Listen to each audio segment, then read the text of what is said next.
ಸಂದೇಹ ಸಮಾಧಾನದ ವೀಕ್ಷಕರಿಗೆಲ್ಲ ನನ್ನ ನಮಸ್ಕಾರಗಳು. ನಾನು ನಿಮ್ಮ ಡಾಕ್ಟರ್ ವೃಂದಾ ಸಂಗಮ್. ಸಂದೇಹ ಸಮಾಧಾನ ಏನು ಹಂಗಂದ್ರೆ, ನಾವು ದಿನನಿತ್ಯವೂ ಅನೇಕ ಆಚರಣೆಗಳನ್ನು ಮಾಡ್ತೀವಿ. ಅದರ ಹಿಂದಿನ ಅರ್ಥ ಏನು, ಅದನ್ನು ನಾವು ಯಾಕೆ ಮಾಡಬೇಕು, ಅದರಿಂದ ಏನು ಪ್ರಯೋಜನ, ಇವ್ಯಾವೂ ನಮಗೆ ತಿಳಿದಿರೋದಿಲ್ಲ. ಅದಕ್ಕೆ ನಮಗೆ ವೇದ ಉಪನಿಷತ್ಗಳ ಆಧಾರ ಆಗಲಿ ಜ್ಞಾನ ಆಗಲಿ ಇವ್ಯಾವೂ ಇಲ್ಲ. ಹಾಗಾದ್ರೆ ನಮಗೆ ಈ ದಿನನಿತ್ಯದ ಸಂದೇಹಗಳು ನಿವಾರಣೆ ಆಗೋದು ಹೆಂಗೆ? ಯಾರನ್ನಾರೆ ಕೇಳಿದ್ರೆ ಅದು ನಮ್ಮನೆ ಪದ್ಧತಿ, ಹಿಂದಿಂದ ಮಾಡಿದ್ದು ನಾವು ಮಾಡಬೇಕು.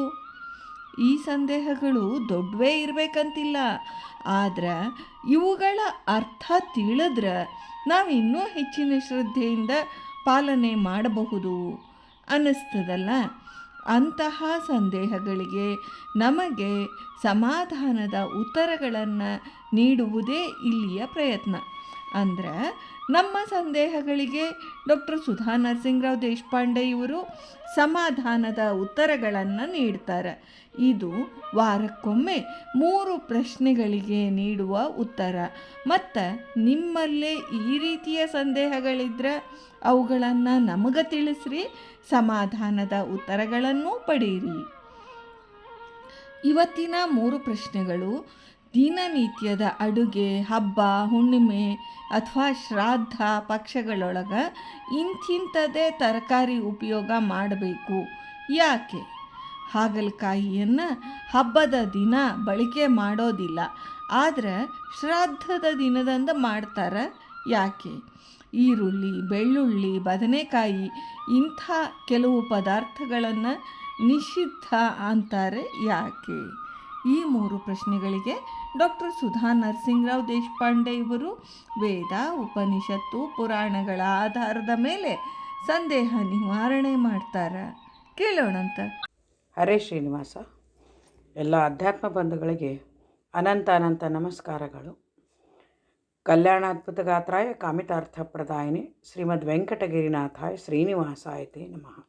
ಸಂದೇಹ ಸಮಾಧಾನ ಈ ಕಾರ್ಯಕ್ರಮದ ವೀಕ್ಷಕರಿಗೆಲ್ಲ ನನ್ನ ಅಭಿನಂದನೆಗಳು ಹಾಗೂ ಧನ್ಯವಾದಗಳನ್ನು ಹೇಳ್ತಾ, ಜನವರಿ 1 ನಾವು ಇವತ್ತು ಪಾಶ್ಚಾತ್ಯ ಕ್ಯಾಲೆಂಡರ್ದ ಪ್ರಕಾರ ನಾವು ಏನಂತಂದರೆ ಹೊಸ ವರ್ಷ ಅಂತ ಅದನ್ನು ಪರಿಗಣನೆ ಮಾಡ್ತೇವೆ. ಆದರೆ ನಮಗೆ ಇರೋದು ಮುಖ್ಯವಾಗಿ ಯುಗಾದಿ ಹಬ್ಬ. ಸನಾತನ ಧರ್ಮದ ನಾವು ಇದನ್ನು ನೋಡೋದಾದರೆ ನಮಗೆ ಇರೋದು ಯುಗಾದಿ ಹಬ್ಬದಿಂದ ಹೊಸ ವರ್ಷ ಅಂತ ಹೊಸ ವಿಚಾರಗಳು, ಹೊಸ ಇದನ್ನು ಇವತ್ತಿನಿಂದ ಪ್ರಾರಂಭ ಮಾಡಿದ್ರು ಕೂಡ ವಿಶೇಷವಾಗಿ ನಮಗೇನು ಹೇಳ್ತಾ ಇದ್ದಾರೆ ಇವತ್ತಿನ ಈ ಒಂದು ಸಂದೇಹ ಸಮಾಧಾನ ಮಾಲಿಕೆ ಪ್ರಶ್ನೋತ್ತರಗಳಲ್ಲಿ ನಾವು ನೋಡೋದಾದರೆ ಸ್ತ್ರೀಯರಿಗೆ ಮುಖ್ಯವಾಗಿ ಇದು ಬಹಳ ಉಪಯುಕ್ತವಾಗಿದ್ದು ಮುಂದಿನ ಜನಾಂಗಕ್ಕಂತೂ ಮುಖ್ಯವಾದದ್ದಂತ ಹೇಳ್ತಾ, ಶ್ರಾದ್ದಗಳಲ್ಲಿ ಅಡುಗೆಗಳನ್ನು ಯಾವ ರೀತಿ ಉಪಯೋಗ ಮಾಡ್ತಾರೆ ಅನ್ನೋದನ್ನು ಪ್ರಶ್ನೆ ಕೇಳ್ತಾ ಇದ್ದಾರೆ. ದಿನನಿತ್ಯದ ಅಡುಗೆ, ಹಬ್ಬ, ಹುಣ್ಣಿಮೆ ಮತ್ತು ಶ್ರಾದ್ದ ಪಕ್ಷಗಳಲ್ಲಿ ಇಂತಹದೇ ತರಕಾರಿಗಳ ಉಪಯೋಗ ಮಾಡಬೇಕು, ಯಾಕೆ? ನೋಡಿ, ಇದು ಬಹಳ ಉತ್ತಮವಾದ ಪ್ರಶ್ನೆ. ಪ್ರತಿನಿತ್ಯ ನಾವು ಉಪಯೋಗಿಸುವಂತಹ ಅನೇಕ ತರಕಾರಿಗಳನ್ನು ನಾವು ಶ್ರಾದ್ದಗಳಲ್ಲಿ, ಹಬ್ಬಗಳಲ್ಲಿ ಹಾಗೂ ದೇವರ ನೈವೇದ್ಯಕ್ಕೆ ನಾವು ಅದನ್ನು ಉಪಯೋಗ ಮಾಡುವಂತೆ ಇಲ್ಲ. ಯಾಕಂತಂದರೆ ಪ್ರತಿನಿತ್ಯ ನಾವು ಉಪಯೋಗ ಮಾಡುವ ಅನೇಕ ವಸ್ತುಗಳು ನಿಷಿದ್ಧ. ಅದು ಯಾಕೆ ಅನ್ನುವುದು ಕೆಲವೊಂದು ದೃಷ್ಟಿಯಿಂದ ನೋಡಿದ್ರೆ ಒಂದು ಏನು ಹೇಳ್ತಾರೆ ಅಂತಂದರೆ, ಎಲ್ಲ ತರಕಾರಿಗಳು ಯದ್ಯಪಿ ಭಗವಂತನ ಸೃಷ್ಟಿಯಲ್ಲಿ ಬಂದದ್ದೇ, ಭಗವಂತ ಸೃಷ್ಟಿಸಿದ್ದೇ ನಿಜ. ಆದರೆ ಕೆಲವು ಏನಂತಂದರೆ ಅವು ದೇವರ ನೈವೇದ್ಯಕ್ಕೆ ಬರುವುದಿಲ್ಲ, ಅದನ್ನು ಉಪಯೋಗ ಮಾಡಬಾರ್ದು ಅಂತಂದರೆ, ಇಲ್ಲಿ ನಾವು ವಿಚಾರ ಮಾಡೋದಾದರೆ ಹಬ್ಬ ಹುಣ್ಣಿಮೆಗಳಲ್ಲಿ ಶ್ರಾದ್ದಗಳಲ್ಲಿ ಬಳಸುವ ತರಕಾರಿಗಳಲ್ಲಿ ಅಲ್ಲಿ ಒಂದು ತರಹದ ವಾಸನೆ ಇರದಂತಹ ಪದಾರ್ಥಗಳನ್ನು ಉಪಯೋಗ ಮಾಡಬೇಕಂತ ಹೇಳ್ತಾರೆ. ಇನ್ನು ಶ್ರಾದ್ದಗಳಲ್ಲಿ ನೋಡೋದಾದರೆ ಶ್ರದ್ಧೆಯಿಂದ ಮಾಡೋದೇ ಶ್ರಾದ್ದ ಅಂತ ಕರೆಸ್ಕೊಳ್ತದೆ. ಆ ಶ್ರಾದ್ದದಲ್ಲಿ ಅಡುಗೆಗಳು ಏನು ಅಂದರೆ ಪೌಷ್ಟಿಕ, ಅಂದರೆ ಸತ್ವಭರಿತವಾದ ತರಕಾರಿಗಳನ್ನು ಮಾತ್ರ ಉಪಯೋಗಿಸಬೇಕು ಅಂತ ಹೇಳ್ತಾರೆ. ನಾವು ನೋಡ್ತೇವೆ ಅಲ್ಲಿ ಪಾಲಕ್ ಸೊಪ್ಪನ್ನು ಉಪಯೋಗಿಸುವುದಿಲ್ಲ, ಸಬ್ಬಸಿಗೆಯನ್ನು ಉಪಯೋಗಿಸುವುದಿಲ್ಲ, ಮತ್ತು ಏನಂತಂದರೆ ಕೆಲವೊಂದು ತರಕಾರಿಗಳು ನಾವು ಎಲೆಕೋಸು, ಹೂಕೋಸು ಹಾಗೂ ನವಿಲುಕೋಸು ಇಂತಹದ್ದನ್ನು ಮತ್ತು ಆಲೂಗಡ್ಡೆ ಇದನ್ನು ಯಾವುದನ್ನು ಉಪಯೋಗ ಮಾಡುವುದಿಲ್ಲ. ಇಂತಹದೇ ತರಕಾರಿಗಳು ಅಂತಂದರೆ ಸಾಮಾನ್ಯವಾಗಿ ನಾವು ನೋಡ್ತೇವೆ ಮೆಂತ್ಯ ಸೊಪ್ಪು, ರಾಜಗಿರಿ ಸೊಪ್ಪು ಹಾಗೂ ಶಾವಿಗೆ ಸೊಪ್ಪು ಅಂತ ಕೂಡ ಕರೀತಾರೆ. ಅದನ್ನು ನಾವು ಉಪಯೋಗ ಮಾಡ್ತೇವೆ. ಅದರ ಜೊತೆಗೆ ಸೌತೆಕಾಯಿ, ಹೀರೆಕಾಯಿ ಕೆಲವನ್ನು ಮಾತ್ರ ನಾವು ಶ್ರಾದ್ದಕ್ಕೆ, ಯಾಕಂದರೆ ಪಿತೃದೇವತೆಗಳಿಗೆ ಅದು ಸಲ್ಲದು ಅಂತ. ಹೆಚ್ಚಾಗಿ ಪಿತೃದೇವತೆಗಳಿಗೆ ಕರಿದ ಪದಾರ್ಥಗಳು, ಎಳ್ಳಿನಿಂದ ಮಾಡಿದ ಪದಾರ್ಥಗಳನ್ನು ಉಪಯೋಗ ಮಾಡಬೇಕು. ಅದು ಎಲ್ಲವನ್ನು ತುಪ್ಪದಿಂದ ಇರಬೇಕು ಅಂತ ಕೂಡ ಹೇಳ್ತಾರೆ. ಯಾಕೆ ಅಂತಂದರೆ ಅದೆಲ್ಲ ಸತ್ವಭರಿತ ಹಾಗೂ ಪೌಷ್ಟಿಕವಾದ ಆಹಾರಗಳನ್ನು ಅಡಿಗೆಗೆ ಉಪಯೋಗ ಮಾಡಬೇಕು. ವರ್ಷಕ್ಕೊಮ್ಮೆ ಬರುವಂತಹ ಶ್ರಾದ್ದಾದಿಗಳಲ್ಲಿ ನಾವು ಆ ರೀತಿ ನೋಡುತ್ತೇವೆ. ಮತ್ತು ಇನ್ನು ಕೆಲವು ಅಡಿಗೆಯಲ್ಲಿ ಉಪಯೋಗ ದೇವರ ನೈವೇದ್ಯಕ್ಕೆ ಅಂತ ಉಪಯೋಗಿಸಬಹುದು, ಆದರೆ ಅನೇಕ ಪದಾರ್ಥಗಳು ನಿಷಿದ್ಧ. ಈಗ ನಾವು ನೋಡೋದಾದರೆ ಗಡ್ಡೆಯಲ್ಲಿ ಸುವರ್ಣಗಡ್ಡೆ ಪ್ರತಿಯೊಂದು ಅದು ಯಾಕೆ ಅನ್ನೋದನ್ನು ಇದು ಮತ್ತೆ ಇನ್ನೂ ಕೆಲವು ವಿಷಯಗಳಲ್ಲಿ ಹೇಳ್ತೀನಿ. ಹಾಗಲಕಾಯಿಯನ್ನು ಹಬ್ಬದ ದಿನಗಳಲ್ಲಿ ಬಳಕೆ ಮಾಡುವುದಿಲ್ಲ, ಆದರೆ ಶ್ರಾದ್ದದಲ್ಲಿ ಬಳಸುತ್ತಾರೆ ಅಂತ ಹೇಳ್ತಾರೆ. ಯಾಕೆಂದರೆ ಹಾಗಲಕಾಯಿ ಮುಖ್ಯವಾಗಿ ನಾವು ಇಲ್ಲಿ ಶ್ರಾದ್ದಾದಿಗಳಲ್ಲಿ ಅಡುಗೆ ಮಾಡೋದಾದರೆ ಷಡುರಸ ಭೋಜನ ಅಂತ ಹೇಳ್ತಾರೆ. ಷಡುರಸ ಅಂದರೆ 6 ರಸಗಳಿಂದ ಕೂಡಿದ ಅಡುಗೆಯನ್ನು ಮಾಡಬೇಕು. ಆ ದೃಷ್ಟಿಯಿಂದ ಹಾಗಲಕಾಯಿ ಏನಂತಂದರೆ ಅದು ಕಹಿ ಪದಾರ್ಥ. ಅದು ಕೂಡ ಅಲ್ಲಿ ವರ್ಜ್ಯ ಅಲ್ಲ. ಯಾಕಂತಂದರೆ ಅದು ಒಂದು ಔಷಧೀಯ ಗುಣವನ್ನು ಹೊಂದಿದೆ. ಅನೇಕ ತರಕಾರಿಗಳು ಔಷಧೀಯ ಗುಣಗಳನ್ನು ಹೊಂದಿದ್ದರಿಂದ ನಾವು ಅಲ್ಲಿ ಪಿತೃದೇವತೆಗಳನ್ನು ಕುರಿತು ಆರಾಧನೆ ಮಾಡೋದರಿಂದ ಪಿತೃದೇವತೆಗಳು ಈ ಒಂದು ಔಷಧಿ ಸಸ್ಯಕ್ಕೆ ಅಥವಾ ಈ ತರಕಾರಿಗಳ ಈ ವೃಕ್ಷಗಳ ಒಂದು ದೇವತೆಗಳಿಗೂ ಅನುಗ್ರಹ ಮಾಡಿರೋದ್ರಿಂದ ಕೆಲವೊಂದು ಮಾತ್ರ ನಾವು ಅದನ್ನು ಉಪಯೋಗ ಮಾಡ್ತೇವೆ. ಆಮೇಲೆ ಇದ್ರ ಜೊತೆಗೆ ಇನ್ನೂ ಒಂದು ವಿಷಯವನ್ನು ಕೇಳ್ತಾ ಇದ್ದಾರೆ. ಈರುಳ್ಳಿ, ಬೆಳ್ಳುಳ್ಳಿ, ಬದನೆಕಾಯಿ ಇಂಥ ಪದಾರ್ಥಗಳನ್ನು ನಿಷಿದ್ಧ ಮಾಡಿದ್ದಾರೆ. ಯಾಕೆ ಅಂತಂದರೆ ಈ ಎಲ್ಲ ಹಿನ್ನೆಲೆ, ಈ ಪ್ರತಿಯೊಂದು ತರಕಾರಿಗಳ ಹಿನ್ನೆಲೆ ನೋಡೋದಾದರೆ ಒಂದು ಮುಖ್ಯ ವಿಷಯ ಏನು ಅಂದರೆ ಸಮುದ್ರ ಮಥನ ನಡೆದಾಗ ಧನ್ವಂತರಿ ಉದಿಸಿ ಬಂತು. ಅಲ್ಲಿ ಧನ್ವಂತರಿ ಪರಮಾತ್ಮನ ಕೈಯಿಂದ ಅಮೃತ ಬಂತು. ಆ ಅಮೃತವನ್ನು ಎಲ್ಲ ದೇವತೆಗಳು ಕುಡಿಯುತ್ತಿರುವಾಗ ನಿಮಗೆಲ್ಲ ಗೊತ್ತು, ರಾಹು ಮತ್ತು ಕೇತು ಏನಂತಂದರೆ ಅವರು ದೇವತೆಗಳ ದೈತ್ಯರವರು. ಯದ್ಯಪಿ ಅವರು ದೇವತೆಗಳ ಸಾಲಿನಲ್ಲಿ ಬಂದು ಕುಳಿತು ಅವರು ಅಮೃತವನ್ನು ಸ್ವೀಕಾರ ಮಾಡ್ತಾಯಿದ್ರು. ಅಷ್ಟರಲ್ಲಿ ರಾಹು ಮತ್ತು ಕೇತು ಅಂತಂದರೆ ಒಂದೇ ದೇಹ ಅವರದು. ಇನ್ನೇನು ಅಮೃತ ಬಾಯಿಯಲ್ಲಿ ಹೋಗಬೇಕು ಅನ್ನೋದರಲ್ಲಿ ಸೂರ್ಯಚಂದ್ರರ ಒಂದು ಸನ್ನೆಯ ಮೇರೆಗೆ ವಿಷ್ಣು ಏನಂತಂದರೆ ಅವರ ಶಿರಚ್ಛೇದನ ಮಾಡ್ತಾನೆ. ಆ ಶಿರಚ್ಛೇದನ ಮಾಡಿದಾಗ ಸ್ವಲ್ಪ ಇದು ಏನಂದರೆ ರಾಹುವಿನ ಬಾಯಿಯಲ್ಲಿ ಅದು ಅಮೃತದ ಬಿಂದುಗಳು ಒಳಗೆ ಹೋಗ್ತಾ ಇರ್ತದೆ. ಅಷ್ಟರಲ್ಲಿ ಶಿರಚ್ಛೇದನ ಮಾಡಿದಾಗ ಅಮೃತದ ಬಿಂದುಗಳು ಅವನ ಬಾಯಿಯಿಂದ ಹೊರಗಡೆ ಬೀಳ್ತದೆ ಅಂತ ಹೇಳ್ತಾರೆ. ಅವನ ಬಾಯಿಂದ ಬಿದ್ದ ಬಿಂದುಗಳ ಒಂದು ಇದರಿಂದ ಔಷಧೀಯ ಗುಣಗಳ ಸಸ್ಯಗಳು ಉತ್ಪತ್ತಿಯಾದವು. ಅದರ ಜೊತೆಗೆ ದೈತ್ಯನ ಬಾಯಿಯಿಂದ ಬಂದದ್ದಕ್ಕಾಗಿ ಅವು ಕೆಟ್ಟ ವಾಸನೆಯನ್ನು ಹೊಂದಿರುತ್ತವೆ. ನಾವು ನೋಡ್ತೇವೆ ಈರುಳ್ಳಿ, ಬೆಳ್ಳುಳ್ಳಿ, ಬದನೆಕಾಯಿ, ಮುಲ್ಲಂಗಿ, ಕ್ಯಾರೆಟು ಇದು ಎಲ್ಲ ಏನಂತಂದರೆ ಸಬ್ಬಸಿಗೆ ಸೊಪ್ಪು ಇದು ಎಲ್ಲ ಒಂದು ತರಹದ ಕೆಟ್ಟ ವಾಸನೆಯಿಂದ ಕೂಡಿರ್ತದೆ.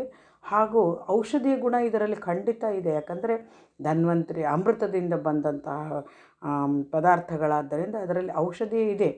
ಆದರೆ ಅದು ದೈತ್ಯನ ಬಾಯಿಂದ ಬಂದದ್ದಕ್ಕಾಗಿ ಅದನ್ನು ಸ್ವೀಕಾರ ಮಾಡಿ ದೇವರಿಗೆ ನೈವೇದ್ಯ ಮಾಡೋದು ಹಾಗೆ ಇಲ್ಲ.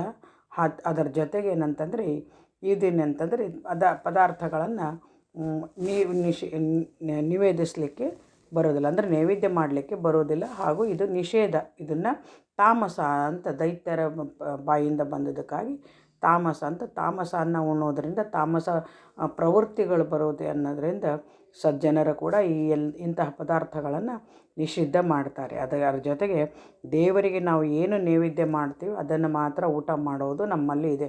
ಯತಿಗಳಿಗೆ ನಾವು ನೋಡ್ತೇವೆ ಆಲೂಗಡ್ಡೆ ಮುಂತಾದ ಪದಾರ್ಥಗಳನ್ನು ಯತಿಗಳಿಗೆ ನಾವು ಹಸ್ತೋದಕಕ್ಕೆ ಉಪಯೋಗಿಸುವುದಿಲ್ಲ. ಅದರಂತೆ ಪಿತೃದೇವತೆಗಳಿಗೆ ಕೂಡ ಯತಿಗಳಿಗೆ ಯಾವ ರೀತಿ ಅಡುಗೆಗಳನ್ನು ಮಾಡ್ತೀವಿ ಅದೇ ರೀತಿಯಾಗಿಯೇ ನಾವು ಅಡುಗೆಗಳನ್ನು ಪಿತೃದೇವತೆಗಳಿಗೆ ಕೂಡ ಮಾಡ್ತೇವೆ.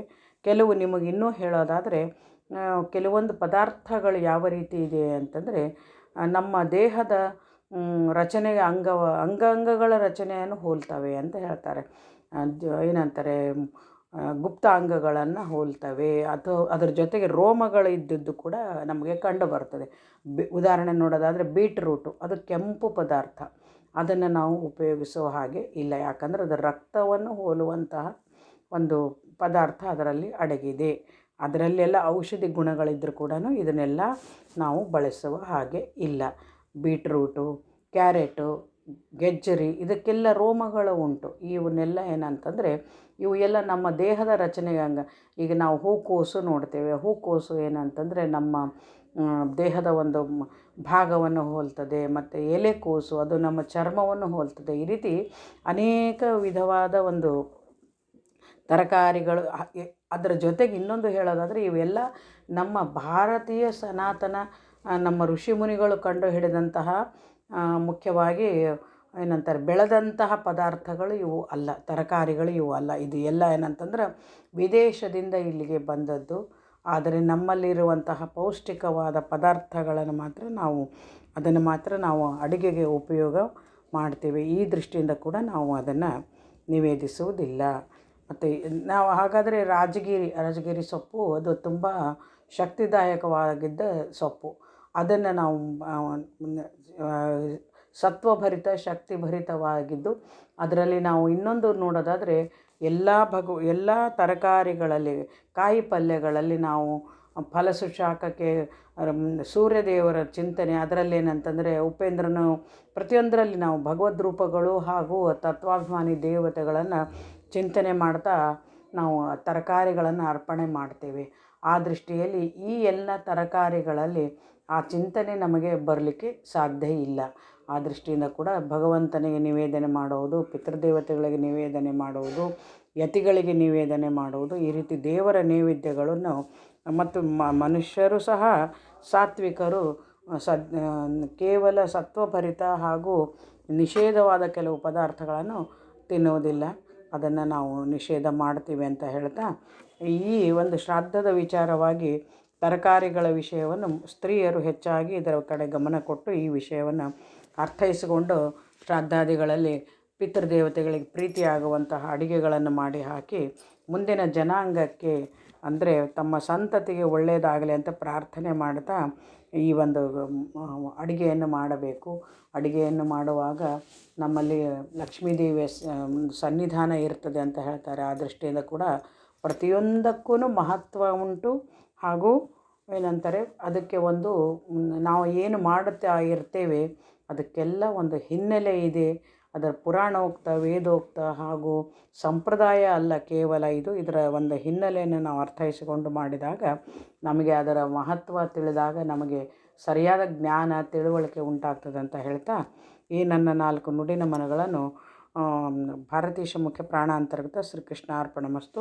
ನಿಮಗೇನಾದರೂ ಇನ್ನೂ ಹೆಚ್ಚು ಸಂದೇಹಗಳು ಇದ್ದರೆ ಅದಕ್ಕಾಗಿ ನಮಗೆ ಪ್ರಶ್ನೆಗಳನ್ನು ಕಳಿಸಿ, ಅದಕ್ಕೆ ತಕ್ಕ ಉತ್ತರಗಳನ್ನು ನೀಡಲು ನಾವು ಸಿದ್ಧರಿದ್ದೇವೆ ಅಂತ ಹೇಳ್ತಾ ಇದನ್ನು ಲೈಕ್ ಮಾಡಿ ಹಾಗೂ ಸಬ್ಸ್ಕ್ರೈಬ್ ಮಾಡಿ ಅಂತ ಹೇಳ್ತಾ ಶ್ರೀಕೃಷ್ಣ ಅರ್ಪಣಮಸ್ತು.